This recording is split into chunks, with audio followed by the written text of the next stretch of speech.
Hello everyone, this is me Jasneet Kaur. Welcome back to my channel. In this video, we will talk about the last and final topic of chapter 10, which is management of support services, institutions and programs for children, youth and elderly. This video would be part 7.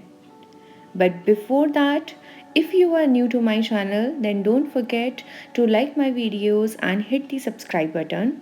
You can also press the bell icon so that you don't miss an update. So let's get started. Students, in the last video, we have discussed why are elderly vulnerable, as well as different programs run by the government, non-government organizations and Panchayati Raj institutions. After understanding the needs of children, youth, and elderly, and different programs working in the favor of these age groups, now it is the time to understand what kind of skills are required for working in this field. So, the people who want to work in this field must have people skills and administrative skills. Let's understand what these skills are. In people skill, we talk about the skills which are required in an organization for interacting with people of different roles and backgrounds. While talking about interaction, person may interact with the community, private sector, the officials in the government, and people within the organization. Talking about the community, it includes the interaction between the member of any of the program with local people. It is observed involvement of local people or community while planning the program will increase the chances of program being successful. Voluntary participation of community people during planning of the program helps in the management and implementation of an effective program. So, planning, management, and implementation are the pillars of an effective program. In the private sector, interaction between private sector institutions, companies, and organizations can play a role as to support innovative programs and institutions. Through this, private sector will get the opportunity to contribute their bit in the social responsibility.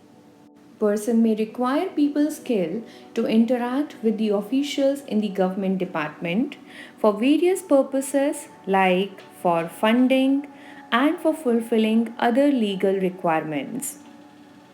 People skill will help in promoting interaction between the people of the same organization for the fulfillment of various purposes. Keeping friendly relations at workplace will result in the overall growth of an organization. Moving on to the administrative skills. For running an organization, skills like handling finances, hiring new people, buying or renting new space, purchasing equipments, and maintaining records are done. There is a possibility that different people would be there to handle these responsibilities, but a basic understanding of these responsibilities and different issues involved in each of these roles is necessary. Now, students, after understanding the skills which person should possess to associate himself or herself with any of these programs, let's move on to the points which person should keep in mind while setting up a support service organization. The people who wish to establish a new organization need to consider aspect of appropriate location, which means location should be easily accessible and must be well connected with the outer world. After deciding the location, the person must be aware of the target segment, or we can say target beneficiaries, which means to whom should organization, institution or program cater to children, to youth or to elderly.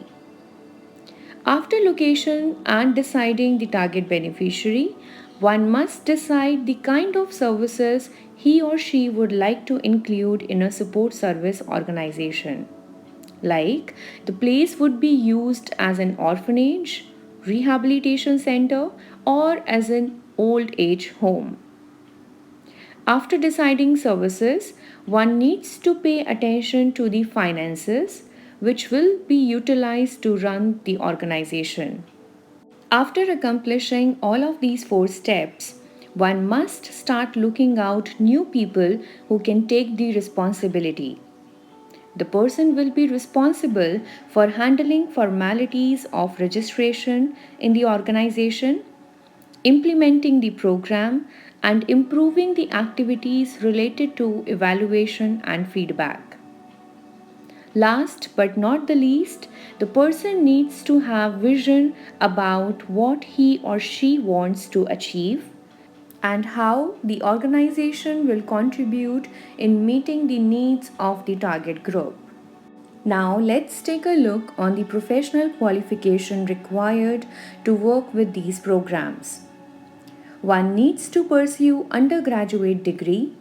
It includes any degree which starts with B or bachelor's, like BSc. It should be done in home science, also known by many other names such as family and community sciences. One can also pursue undergraduate degree or bachelor's in social work or any other social sciences. For higher education, one can pursue post graduation in the related field. Post graduation includes master's degree like MSc, MA, or any other course starts with masters. The Indira Gandhi National Open University offer many related programs. These programs can be done along with studying regular degree course. Some of the courses are Certificate Program in NGO Management and Diploma in Youth Development Work. There are state open universities as well which offer programs through distant mode. Talking about the available career options in this field or scope of this field, one can set up institution for services to any target group or can work as a manager in any of the established institution or a program. The next, one can work as a research consultant, which help in assessing or evaluating the functioning of existing programs and institutions. So that's all, students. With this, we have completed this chapter. After watching all parts of this chapter, to know your level of understanding, you can refer to these questions. I will upload separate videos of questions of all the chapters, so make sure you stick around. I hope you have understood everything, but still, if you come across any doubt, feel free to ask in the comment section below. Don't forget to hit the thumbs up and subscribe to my channel. I will get back to you with my another video. Till then, bye bye and stay blessed.